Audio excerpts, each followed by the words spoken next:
Which is better, ponchos or rain suits? Howdy y'all, it's Mark from Camping Forge, and today I'm going to talk about rain gear. Anytime you're going to go out camping, hiking, backpacking, we've always got to consider the weather. Today is an excellent example of that. I'm filming this the week after Christmas 2021, and I'm filming specifically on today because I know tomorrow we have a 90% chance of rain, and I wanted to get the filming in before the rain came. That being said, there's always a chance for surprise shower, because for example, I got up around 6:30 to get out here at the park around a little bit after 7. I was the first person through the gate, but anyway, when I got up, of course my dog got up before I did, and my wife gets up with the dog and took care of him. And anyway, she told me, she says, hey, it rained this morning. There wasn't, as far as I know, any rain in the forecast when I went to bed last night, but anyway, that happens. So the thing is, you always have to keep in mind, is always want to bring rain gear with you. Even if you're going to go on a day hike and you don't think there's a chance for rain, there's that old joke that Mother Nature will send a rainstorm your way anyway. So there are a couple of options, or as I say, there's two main options for rain gear. And that's going to be either a poncho or a rain suit.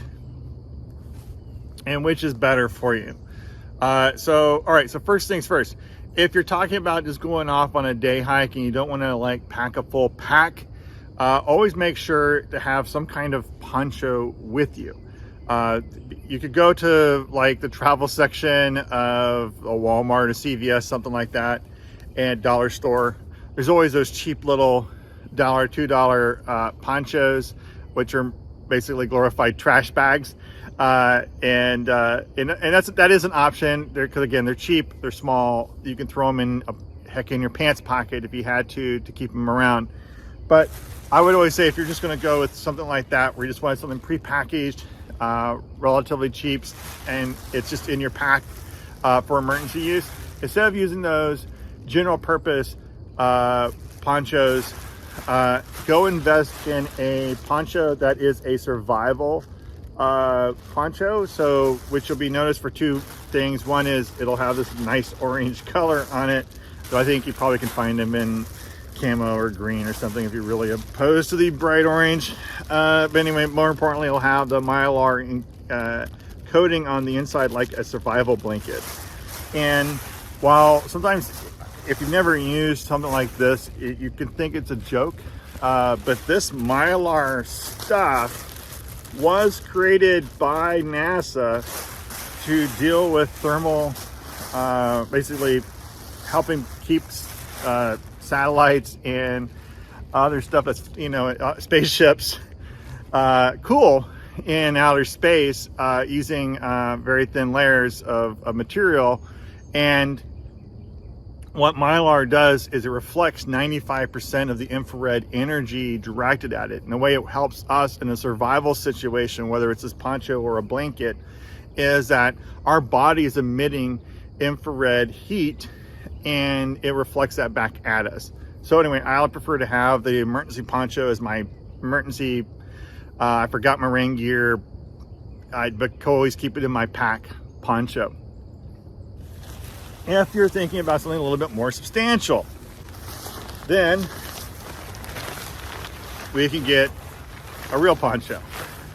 I'm gonna step back here real quick, and so you'll see, so what I have here is the Teton tarp poncho, and I'll come up and show you a couple nice features of this one. This is what I took when I went on my 26-mile multi-day trip across Big Bend, where I cowboy camped, meaning I didn't bring a tent with me. This was what my shelter poncho was, or shelter and rain gear was. The cool thing about this is that it's much bigger than those dollar store ponchos you'll buy, so it'll fit you. It'll definitely, most people cover their entire body. I'm 6'4", so it doesn't quite get all of me.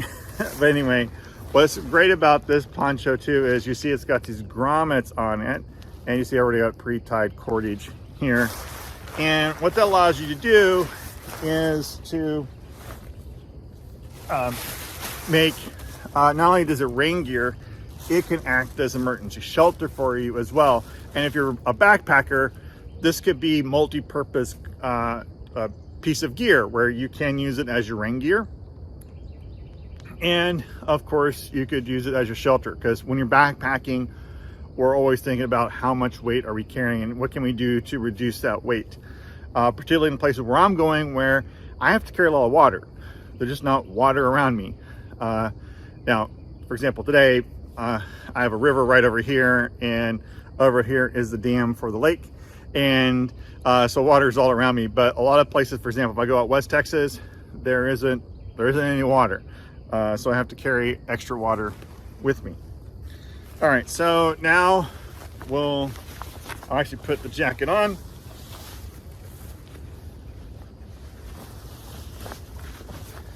And this is my preferred piece of rain gear when I'm definitely when I'm car camping, and often when I'm backpacking, is going to be my Frog Togs rain suit, which includes, so we call it a suit because it has the jacket and it has a pair of pants.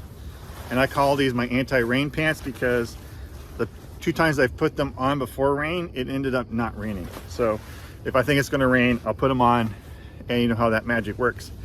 But anyway, what's great about a rain suit over a poncho. So poncho is, look, it's super packable, and they're really easy to put on. But again, they don't necessarily always cover your entire body, particularly if you're tall. With a rain suit, I'll have 100% coverage. Because I'll have the top, I'll have the jacket, and I'll have my pants. What's also great about the rain suit is that it's multi-purpose, particularly if you're, again, thinking of backpacking or going on like some kind of minimalist outdoor survival bushcrafting type adventure, which is more like a form of extreme backpacking. And is that because the rain suit is designed to not breathe, it basically has very little, if any, ventilation, is that this can act as an additional layer. It's a windbreaker and can help keep you warm. So I'll often take this, and when things start getting cool, I'll just put this on as my extra layer, and it helps keep me warm, but it also helps keep the wind off me, which is, it's amazing how many times wind itself is what makes you feel cold. Now, if you are thinking, like, I do want the poncho for our rain gear, then another thing you can look at investing in is what's called a Wooby. And this is a piece of gear that was originally from the military, but I mean, you can be no big deal getting it civilian these days, and is popular among the bushcraft outdoor survival crowd. But what's cool, reason why, is because is that this is very similar to, it looks like when you put it on like a poncho, and I'll have another video where I'll actually put it on and show the setup. But what's great about it is it's thick, it's insulated, it can be worn as a poncho, or you can use it as a blanket, or even a sleeping bag liner, or an underquilt for a hammock setup. So if you were just going to go out with like a poncho and a Wooby, you'd get yourself much more warmer, or better able to regulate your temperature, because you can take the Wooby off, or you can put it on if it's cool, so on. So, all right, until next time, thanks for watching. Bye-bye.